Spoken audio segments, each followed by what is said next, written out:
Federal Reserve Act in practice. Recall the discussion of the legal focus on agency independence.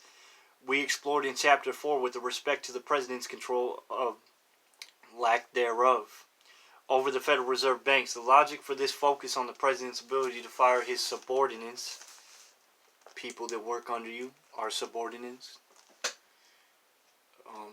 Yeah, I'm not going to say anything ignorant no more. Just read. Is that the President, I will always say ignorant shit. You can't take that away. When you're brought up in an environment, it's not whether you escape or not. It's how you choose to live the rest of your life. You're still going to have some type of personality you got to break. But anyone has time and practice. Like I said, you could change anything. You could live differently as much as you are in this world, as much as you're able to. President is the executive because she is going to be held responsible for the failures of this administration, including the administration of the monetary system. She should have a say in who gets to continue to represent her to the American public. How does the Fed fit within the President and CEO model of the executive branch? Can the President control the central bank in firing the central bankers? As with most any other aspect of the Fed's governance, there's no easy answer to these questions. This is true in part because the Fed chair serves two statutorily, some legalese term you might hear a lawyer utter. Statutory rape statutorily happens, and high rates of crime. Take geography and take maps of the crime rate. Don't check Google, check the Bureau of Law Statistics. Don't misquote me. Statutorily defined roles. She is the chair of the board, nominated by the President and confirmed by the Senate to a 4-year term. She is also one of the 7 members of the Board of Governors, nominated by the President and confirmed by the Senate as a 14-year term. The Federal Reserve Act is clear that in her capacity as a governor, the Fed chair can be fired only for a good reason. The statute is a silent treatment. However, about whether the President can fire the Fed chair, this leaves the legal question. Can the President legally fire the Fed chair? If she doesn't like the cut of the chair's jib, that is, for any or no reason at all, the answer should be yes. For both legal and the policy reasons, the question of whether a president can fire a Fed chair should be one enforced by political legitimacy and fallout, not judicial intervention.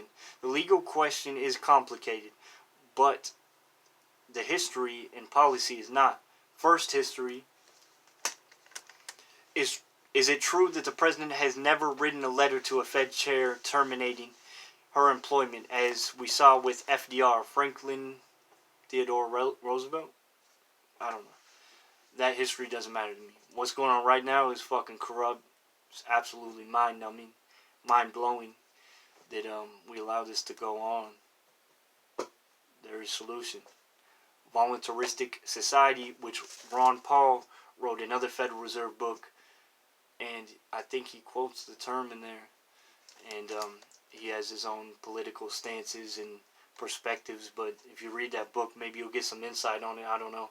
I personally probably won't read it because I got so many other ones I want to get through. Maybe someday. Who knows? I'll never be closed-minded. But here we go. FDR, Franklin Theodore Roosevelt. If I'm wrong, hey, whatever. And the right wing, holdover. There's never time to sit here and correct yourself over social media as if you have to take something back you said. As long as you didn't mean it, then who your imminent family and relationship is with is the only one you need to be discerning to. I don't know if that's correct. I'm just trying to sound smart. But hey, we live and learn. So you have plenty of time, like I keep saying. Patience. Stop rushing your life. Evaluate. Slow. Take heed. Breathe. Take things in. Formulate your own perspective after you get done consuming some content, and just stop taking all the brainwashing. That's all I'm saying. Terminating his employment, we saw with FDR, the right wing holdover from the Hoover administration. William Humphrey, they said, one Fed chair was almost certainly fired, Thomas McCabe, who resigned his chair immediately. As part of the Fed Treasury Accord, as discussed in Chapter 2, McCabe fell on his sword as part of the Fed Treasury Accord, paving the way for William McChesney Martin, then official in Truman's Treasury Department. In fact, McCabe made his resignation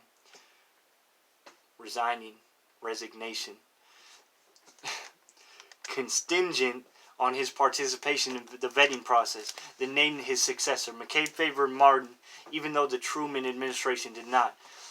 It's not exactly clear why Truman or his secretary instead on a McCabe resignation. In fact, prior to the Accord, some of the Board of Governors, notably former Fed Chair Mariner Eslis, who remained a burr, notably, does that really just say that?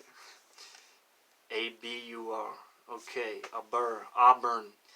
Under President Truman's saddle by failing to resign after Eslis didn't get the chair reappointment, thought McCabe too close to Truman. That said, we do not know what this departure followed by a replacement from within the Truman administration suggests some kind of pressure exerted on the Fed chair by the president to terminate this term before we were statutorily required to do so, for no other reason than the president's preference immediately after his resignation and replacement by a Truman administration insider, Martin. At least one member of the Congress called for hearings to see if this was in fact a firing of the Fed chair on the sly. Salivation. Apparently this is like a Pavlov dog, and I get excited and I want to eat this book and kill the words and feast for dinner. I don't know. Everything works some neurological deficiency, you know what I'm saying? Appointment to fight over the Fed's policy. Okay. That's where I ended, right? On the slide. Such a silent firing also fits Truman's view of the other high-profile resignations, including that of Harry Dexter White from the IMF, who Truman insisted, probably incorrectly, was fired by resignation because of White's suspected communistic sympathies. Regardless, it became the common view that McCabe's resignation was part of the quid pro quo. Why do I keep hearing that on the news? I mean, I don't watch the news, but my family does.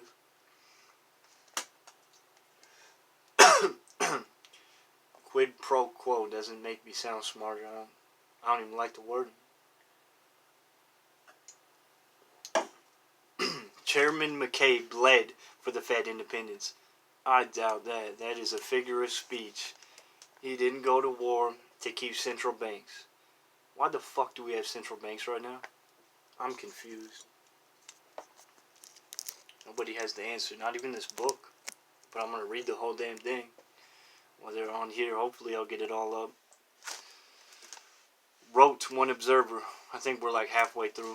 It is likely that McCabe is the sole casualty in the president's appointment. Fight over the Fed's policy. Another example of a president injecting politics into the Fed's governance isn't as close to McCabe, but also serves to illustrate the variety of ways a president might displace a sitting Fed official, and that is to fire by promotion. William Miller, President Jimmy Carter's first Fed chair, left the Fed after 1 year of what was widely viewed as incompetence in managing and growing inflation of the 1970s. Miller's removal was not to the ignominy. You know, I would think inductee or nominee of some kind, but no. Ignominy. Ignominy. Appointee. Okay. Of the non-government sector. However, but to his place as Carter's new Secretary of the Treasury. To be sure, one can't quite call the appointment as the president's spokesman. I'm going to spit like 100 times before I stop reading tonight. I mean, this morning, since it is almost 4 a.m. and we're an hour and 16 minutes in. To be sure, one can't quite call the appointment of the president's spokesman for the administration's economic policies a removal, but there are historical precedents for such a phenomenon. Well, it's got like a warning there. Phenomenon. Okay. Lyndon Johnson. There it is. Some Google relevant notification. But there are historical precedents for such a phenomenon. Lyndon Johnson, I think his name is Lyndon B. Johnson, but that would be a president. So I'm just going to say Lyndon Johnson, like the book says, did this to Justice Arthur Goldberg by convincing him to leave the Supreme Court for the UN ambassadorship so that Johnson could give his concierge, you would think, but no, I just can't pronounce this one because it's consigliere. Consigliere. Is that a French word? I don't know. It's spelled like that. Consigliere. Consigliere. Consigliere. Abe Fortas. Now I start talking like that. A seat on the court. And although less well known, Richard Nixon fired CIA head Richard Helms by promoting him to become ambassador to Iran. Check the modern, what has been in the media recently. The ambassador of Iran, rather than letting him stay at the CIA until his 16th birthday in the CIA, this shit, thereby allowing him to collect the CIA pension. Nixon made the transition too early and left him out to dry. That's why I read fast, so I don't get caught up in all the little shit. Even years later, Helms recalled bitterly the promotion that ended his career and killed his pension. Given the Fed chair is up for reappointment every 4 years, the more or less open question regarding the Fed's chair's legal protection against arbitrary dismissal is an interesting but relatively minor question in assessing the chair's separation from the president. We dwell on it here and only because of the issue's prominence in legal circles, but it is relatively insignificant because the political costs associated with such a challenge will arise only at a time when a president deems the chair's actions sufficiently obnoxious, or just noxious. That's what they write. To warrant removal, if that situation arises, the chair may recognize it is to step aside, as did McCabe. The president may also provide the cover of appointment to another office, as may have been the case with Miller, or the chair may fight back. The point is, the resolution will largely be political. From a policy perspective, the question doesn't need a definitive legal answer given the tools a president can use to push a Fed chair. Or politically, there would be the cost for that kind of assault. But there are costs to do every major decision a president makes, including a personal. Given the statutory silence on the question, the fate of the president's decision to keep his or his predecessor's Fed chair should arise the fall of the political winds on the time, not the legal determinations of disputes long past. Next subject. The myth of the 14-year term at the Board of Governors.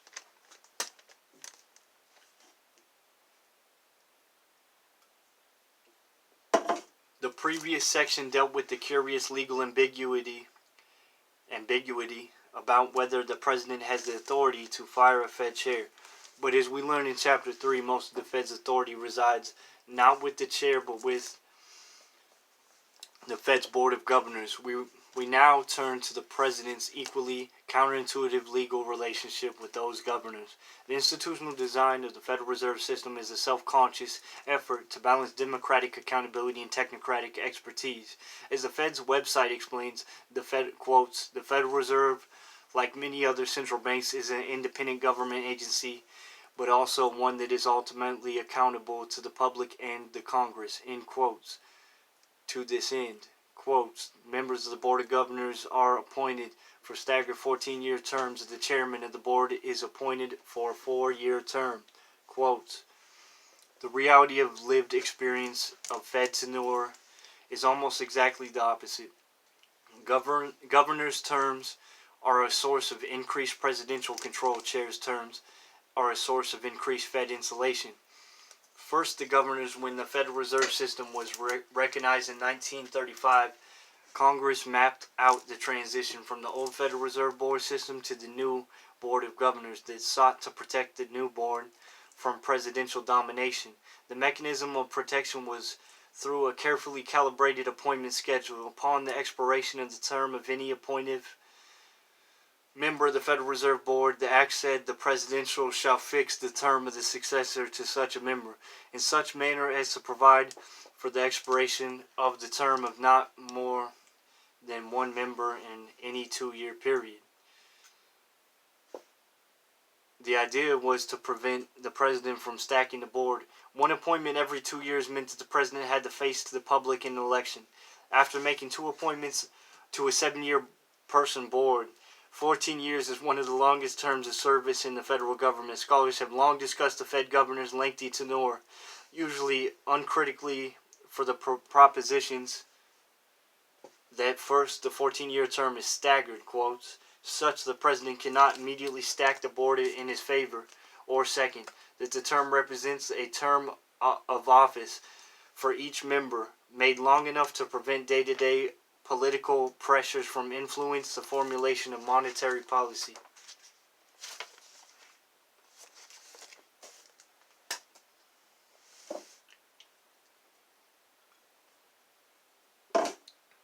Drink more. This legal guarantee is an empty one. The reason and tradition of early resignations, excluding the chairs, the median term of the governor since the board was constituted in 1935, is just over 5 years, well within the mainstream of independent agencies. It appears that only one non-chair governor is the history of the Federal Reserve, out of a total of 62, served a full 14-year term, although 2 others served portions of 2 terms totaling 14 years or more. As we saw, the 14-year term was not arbitrarily decided. It corresponds to the 7 members of the Board of Governors, just as the previous 10-year term corresponded to the 5-member Federal Reserve Board before the 1935 reorganization. The idea is that each president should get 2 appointments to the board during a 4-year administration. That's the law. Table 8.1 shows how it works in practice. Table 8.1, President appointments to the Board of Governors. 1935 through 2015, we have the president, the years in office, the number of governor appointments per year. It looks like on a scale from 9.7 years in office being the max. The top number of governor appointments is 10. Appointments per year is 1 or 1 or 1, 2. 2.1 is the max. Doesn't have it numerically separated, but that's the chart right there. I don't know if y'all can see well enough. Alright. Under the staggered term theory of the Board of Governors, the number in the column to the furthest right should be 0.5, an appointment every 2 years. As Table 8.1 illustrates, only President Kennedy's appointment control over the board confirmed to the statutory expectation, although the legal mechanism was designed to prevent presidential control of governor appointments. The practice of frequent resignations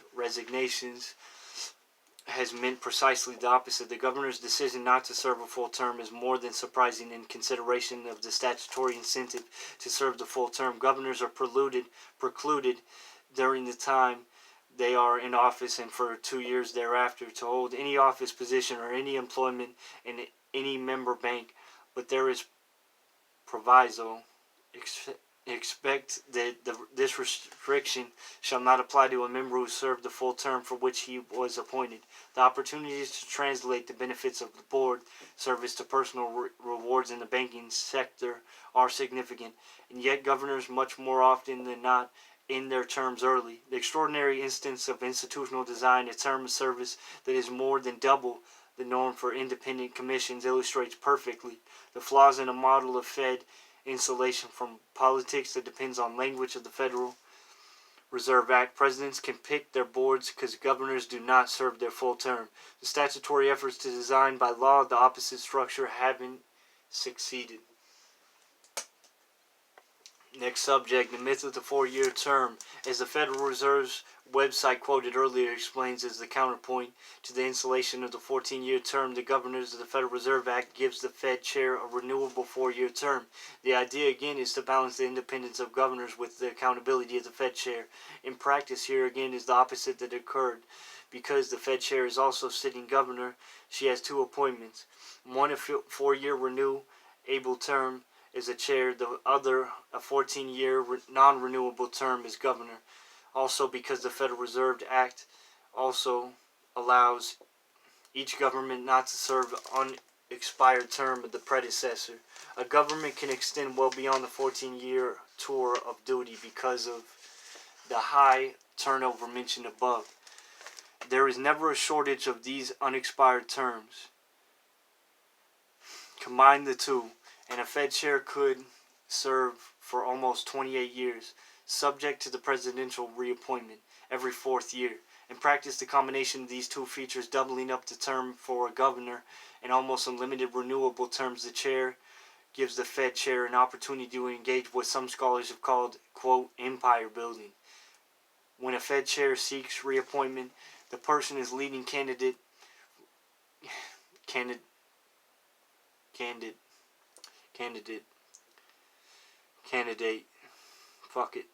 for the reappointment, even if the initial appointment was by the sitting president's political opponent, because of the nature of the past resignations and the interaction between the Fair's 4-year term and the 14-year term of the governor who occupies the chair. The current situation is that the president will nominate a chair roughly halfway through the president's term. Usually, the chair is eligible for another 4-year term as chair.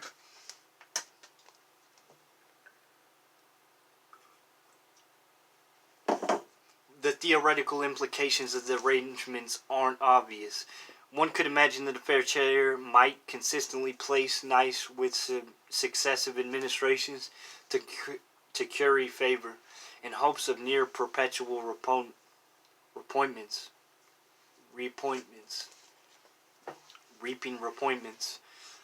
In this way, the 4-year term accomplishes its goal. The Fed chair is more dependent on politicians. On the other hand, one could imagine an ambitious Fed chair currying favor with other factions inside and outside government to tie the incoming president's hands. In this way, the Fed chair becomes more independent of the president.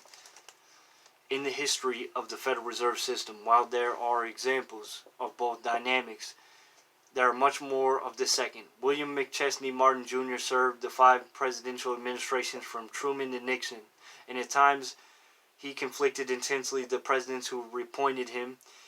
President Johnson found his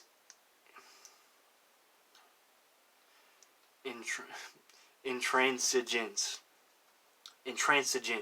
in monetary policy vexing, and sought to charm and then remove him. As we saw in Chapter 2, Martin himself nearly resigned, but decided against it.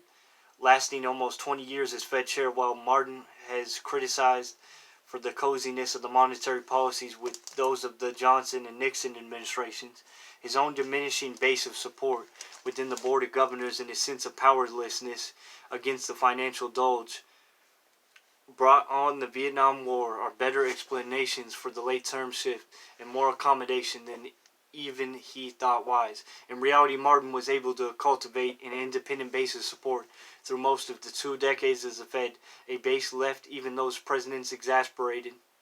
I can't believe they used that word.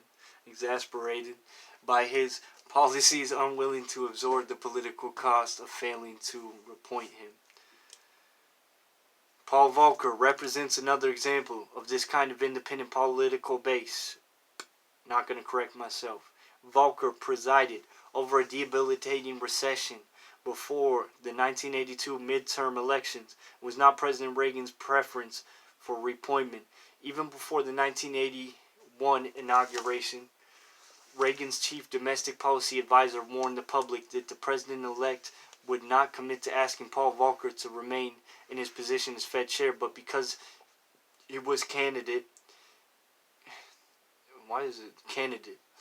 Reagan and some of his advisors feared the consequences in the bond markets. If Volcker was not reappointed, Volcker won that reappointment. Had he insisted on staying at the Fed in 1987, in fact, there is a real chance that the President Reagan would have relented again. Volcker enjoyed extraordinary prestige at the end of his tenure, and the appointment conversation occurred at the height of the Iran-Contra scandal. In many ways, the nadir of Reagan's public image. Sometimes, too, the cost of failing to renominate a predecessor's Fed chair is financial, not political. President Obama reportedly renominated Chair Bernanke at some political cost out of fear that financial markets would respond adversely at the suggestion of monetary and regulatory policies. Other than those pursued during Bernanke's management of the 2008 financial crisis during his 4-year term as chair, the point is that because of the structure of the governor-chair appointments, the fact that the chair could serve almost indefinitely, and everyone knows that sitting chair is nearly always a candidate for presidential appointment, whether the president likes it or not. As such, the Fed chair can and does cultivate relationships outside the presidency to build freedom of movement and to increase the political costs of presidents wish to exercise his legal discretion in making a new appointment.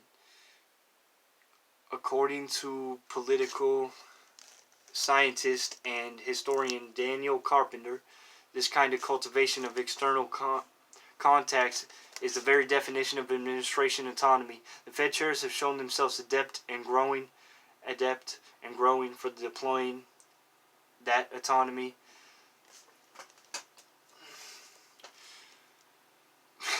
The 4-year renewable term for the Fed chair provides an opportunity for the president and public to reassess the accomplishments of the Fed chair.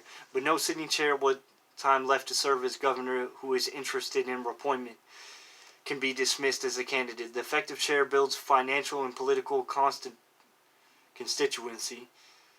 There we go with that one again. I love that one. Constituency for appointment. The president must keep that constituency in mind when making the appointment decision, whatever the statute says. Indeed, it is telling that of the 8 chairs of the Board of Governors, since the position of created in 1935, were appointed by successive administration, and 4 of the 5 were appointed by a successor president of different party. Martin appointed by President Truman, appointed by President Eisenhower twice. Kennedy and Johnson. Volcker appointed by President Carter and appointed by President Reagan. Greenspan appointed by President Reagan, appointed by Presidents George H.W. Bush. Clinton twice, and George W. Bush and Bernanke W. appointed by President George W. Bush, appointed by President Obama. Perfect. W. Presidential control beyond law. 3 models of control is the next subject. The law, then, isn't the predictable tool of independence or accountability that so many inside and outside the Fed have insisted. But this does not mean that the president is irrelevant. Far from it. It means instead that the president uses control outside of the statute to influence the Fed. We'll briefly consider 3 different examples. Appointment, denomination, rewind. 3 examples. Appointment, domination, and reverse control, where the Fed chair dictates policy to the president. First, control by appointment. The idea here is that one anticipated the Fed's institutional designers from the beginning and is the central point of governance. The appointment power shapes policy. Give the appointment power to the private bankers, and they will usually pick candidates who favor their interests. give the power to the politicians, and their appointees will favor the electoral interest. There are exceptions, of course. Everyone can point to Republican Supreme Court justice who becomes a stalwart liberal, and within the Fed there is perhaps no better example with William McChesney Martin's betrayal of the Truman administration. So soon after Truman made the usual appointment, more often though the appointment power functions as an anticipated Mariner S-list in the Paragon, Franklin Roosevelt knew this man when he had made the appointment. They worked hand in glove for founding the Fed during the Second New Deal, a dynamic that did not change during the rest of the Roosevelt administration. This is ironic in many ways. The Banking Act of 1935 that Eslis wrote and Roosevelt supported removed the president's representatives by removing the Secretary of the Treasury and the controller of the current currency, from the Federal Reserve Board. But with Eslis in place, Roosevelt didn't need to worry. Eslis was devoted to Roosevelt. They worked closely on monetary policy appointments to the Board of Governors, legislative matters, war policy, and perhaps personal matters. I see how he's kind of contradictory when he writes in some of these pages, like authoritative. You know, he goes from the right side and the left side political spectrum and makes comparisons on how one could trump the other. But yeah, that's interesting. That's cool writing. Although insulation from the president and treasury became obsessions of the future Fed chairs, Eslis felt no such qualms. Yeah, qualms. They put that one there. With his close relationship with Roosevelt, his memoir is filled with fond recollections of even-minute policy discussions between himself and the president. He was Roosevelt's Federal Reserve. There was a little daylight between them.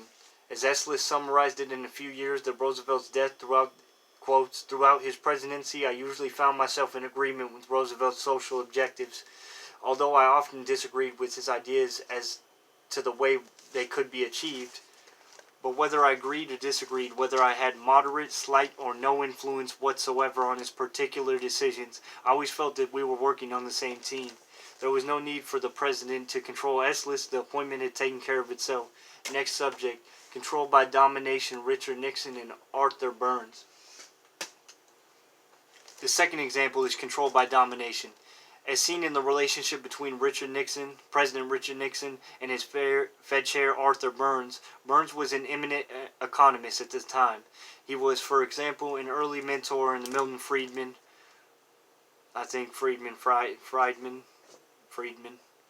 had a long-time member of the economics faculty at Columbia University. By Nixon knew him better, though his Republican loyalties had made no secret about his affection for Burns' partisan commitments over his intellectual ones. For example, in Nixon's famous book, Six Crises, published in 1962, as a sort of political manifesto outlining Nixon's approach to politics and leadership, the former vice president and future president recalled that Burns reached out to him in the spring of 1960 with warnings that economic deterioration could interfere with Nixon's electoral prospects. To remedy this, Burns urged Eisenhower administration through